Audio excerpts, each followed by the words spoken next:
Bonjour mes amis, heureuse de vous retrouver pour cette première vidéo 2025 pour la nouvelle année avec cette fois-ci une séance, un soin qui va porter sur votre rôle pour vous, euh, votre rôle également par rapport à votre lieu de vie et également le rôle que vous allez avoir au niveau du collectif quant justement à la façon dont vous allez percevoir votre lieu de vie et de ce que vous allez pouvoir en retirer. Eh bien, de plus en plus de personnes me contactent pour des manifestations qui se produisent dans leur lieu de vie ou bien simplement des ressentis. Et tout cela est vraiment très juste parce que cette année, nous avons commencé l'année par une grande accélération. Et moi-même, j'avais demandé une accélération, mais en fait, j'ai compris pourquoi, c'est qu'elle était prévue. et donc, cette année, vous allez vraiment voir beaucoup de choses changer en vous, autour de vous.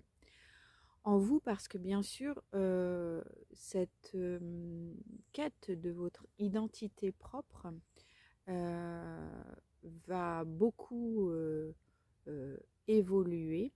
Vous allez être vraiment poussé à vous délester de cette identité qui n'était pas la vôtre, que vous étiez forgé depuis l'enfance, un peu conditionné par voilà, l'éducation, la société, des objectifs que vous vouliez peut-être atteindre et qui finalement soit ne sont pas les vôtres ou en tout cas ne doivent pas prendre cette tournure-là.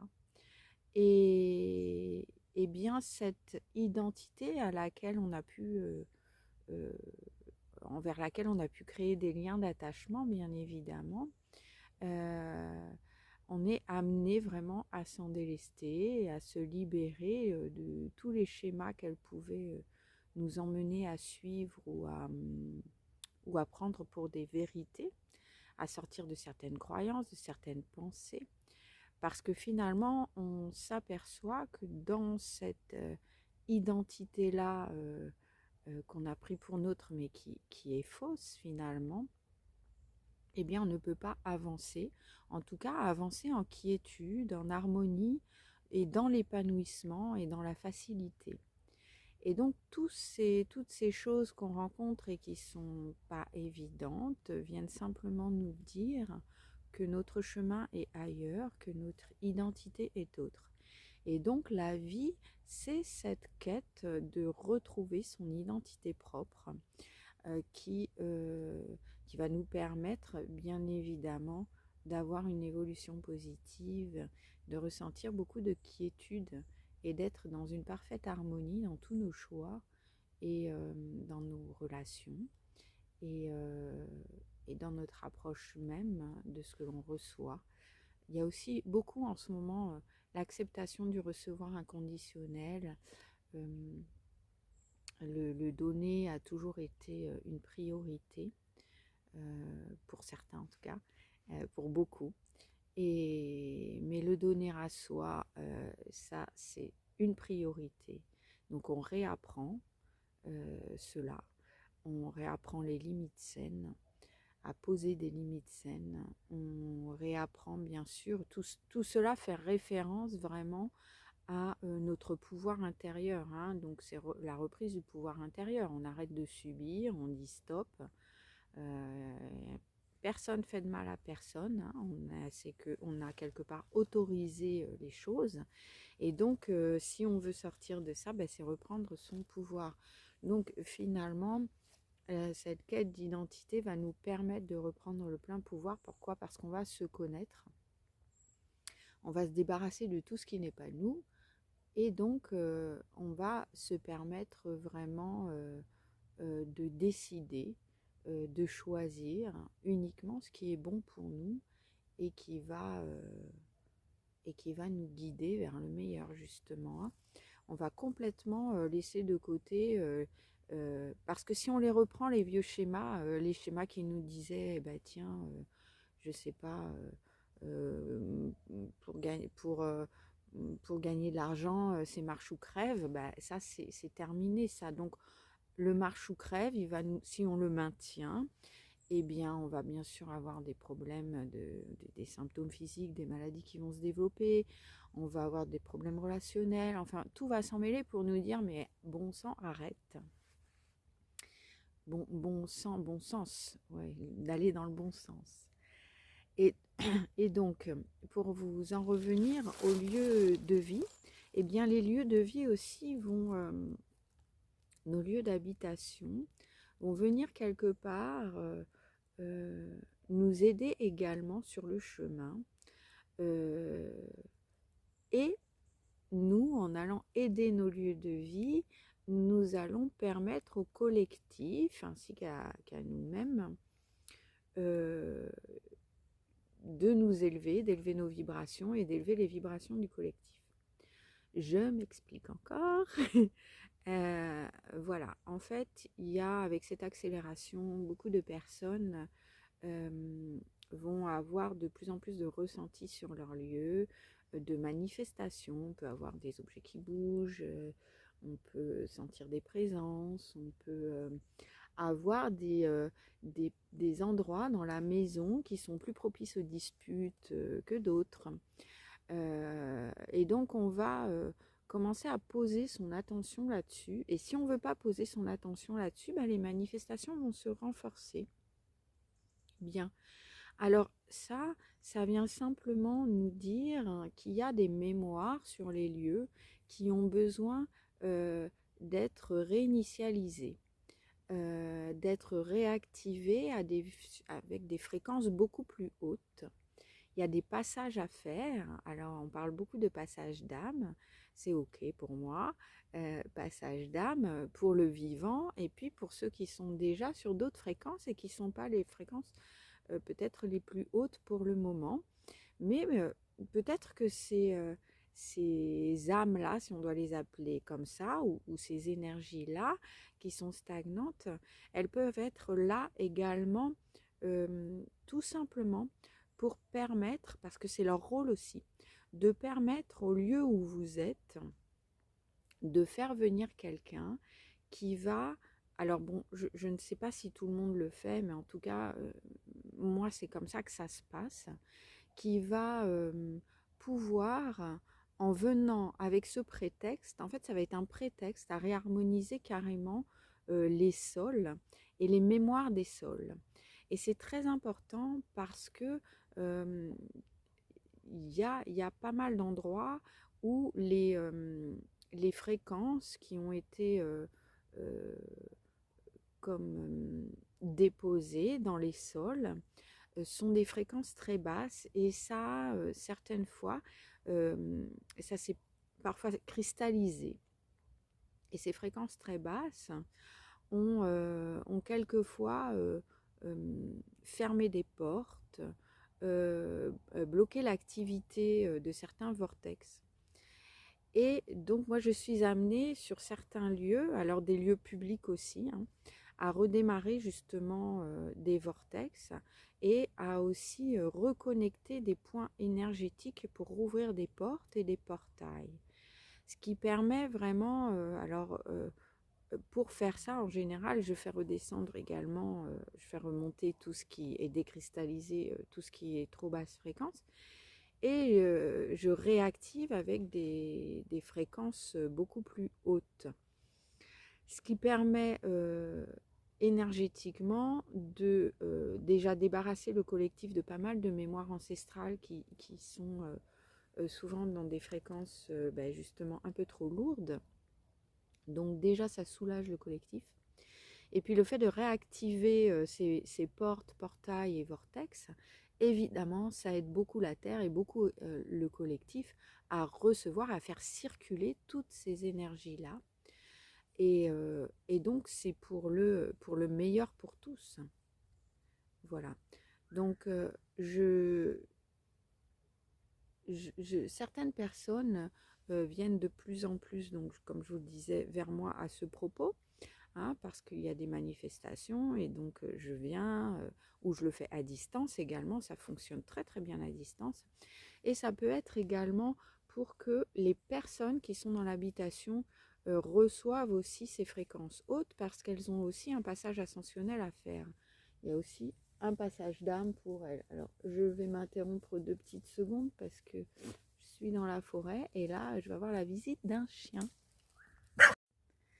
Donc, me revoici après la visite du chien et du chasseur avec qui nous avons échangé, puisqu'il y a de la place pour tout le monde sur cette terre et que, évidemment, c'était un chasseur très pacifiste, logique, puisqu'on attire ce que l'on vibre et que du fait que j'étais en train de lui parler, l'heure est passée et l'horaire de la chasse étant terminé, il n'a pas pu chasser quoi que ce soit. Donc c'était très rigolo, on a bien rigolé avec ça. Et voilà, donc j'en reviens au passage d'âme, j'en étais là. Souvent, évidemment, voilà, ça va servir aussi les personnes chez qui je vais, les voilà. Et si il y a des enfants ou des ados dans la maison, si c'est ok pour ces personnes de recevoir aussi ce que je vais diffuser, eh bien cela va être transmis et ça va vraiment apporter quelque chose, hein. En petite anecdote, la dernière séance que j'ai faite, eh bien il y avait une jeune fille de 11 ans dans sa chambre à qui j'ai dit, bon ben là je vais faire quelque chose, si tu as envie de recevoir, tu as juste à t'allonger et puis tu verras, mais si tu n'as aucune envie, tu n'as aucune envie, c'est ok, tu continues de faire ce que tu veux. Et puis bon, elle m'a juste regardée, elle a laissé la lumière allumée dans la pièce, elle continuait de faire ses devoirs. Et puis finalement, quand j'ai eu terminé, ben, je suis passée devant sa chambre et elle s'était endormie. Donc elle s'est réveillée en me disant waouh, je me suis sentie trop bien, etc. Voilà. Donc souvent, c'est aussi des façons donc indirectes que l'univers, la vie, a de se mettre à votre service d'une autre façon.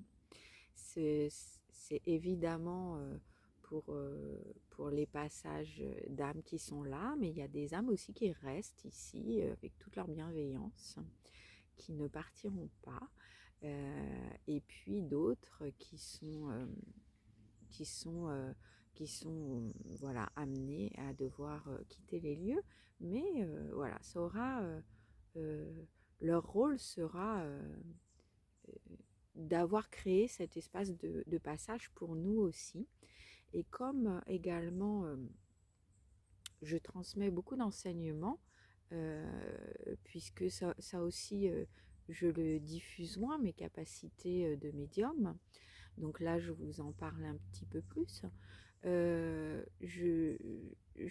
Pour moi ces capacités-là sont plus de l'ordre de faire descendre des enseignements, de répondre à des questions que vous pouvez vous poser, des questions profondes, parce que je ne traite jamais de sujets sur le futur, par exemple, hein. Donc la médiumnité s'arrête pour moi à l'évolution en conscience, et l'évolution à caractère personnel, c'est-à-dire sur le chemin de chaque personne individuellement. Et évidemment, quand je canalise les présences de défunts, de personnes décédées qui viennent se présenter à moi, tout cela se fait d'un point de vue énergétique et pour permettre des compréhensions d'un point de vue beaucoup plus large sur comment fonctionne le monde du subtil, comment y accéder, comment comprendre tout ce qui a fait référence à ça, et des questions même que, euh, euh, permettre des compréhensions d'un point de vue beaucoup plus large sur comment fonctionne le monde du subtil, comment y accéder, comment comprendre tout ce qui a fait référence à ça, et des questions même que, euh, euh, permettre des compréhensions d'un point de vue beaucoup plus large sur comment fonctionne le monde du subtil, comment y accéder, comment comprendre tout ce qui a fait référence à ça, peut-être je n'ai pas pu aborder ou je n'ai pas eu l'occasion d'aborder, eh bien, j'ai juste à poser cette question et la réponse descendra. Voilà. Et ça peut être sur des sujets vraiment très, très euh, universels, si je peux exprimer ainsi. Voilà. Donc, je vais arrêter aujourd'hui cette séance, ce soin. Voilà, ça fonctionne toujours comme ça. Vous pouvez réécouter. Vous pouvez également me contacter par téléphone. Euh, Vous avez en général mes coordonnées téléphoniques. Et puis, je suis aussi sur les réseaux sociaux. Comme vous le voyez, moins présente en ce moment parce que j'agis beaucoup ben, sur les séances individuelles et effectivement aussi du coup sur les lieux. Alors pour les lieux de vie, comme je vous l'expliquais, il y a les lieux de vie privés et puis il y a des lieux sur des lieux beaucoup plus vastes et publics où je fais également, je suis amenée certaines fois à être attirée par certains lieux et à y faire également des choses de ce genre pour le collectif. Et la séance, enfin en tout cas le soin que je vais déposer peut prendre différentes formes. Ça peut être des chants vibratoires. Une fois c'est arrivé sur un lieu, un cimetière de druides, dans un lieu assez connu, où voilà, j'ai accueilli un chant très très puissant. Et donc les personnes qui étaient avec moi, qui ne se sont pas senties l'autorisation de descendre, puisque c'était comme dans une fosse, où beaucoup de gens d'ailleurs déposent des vœux, avec les petits tas de pierres là. Et bien les personnes qui m'attendaient de l'autre côté, donc moi j'étais complètement prise évidemment par ces énergies que je faisais redescendre et ce chant qui était très puissant où je ressentais vraiment des larmes qui sortent, enfin voilà, qui descendaient parce qu'il y avait vraiment des choses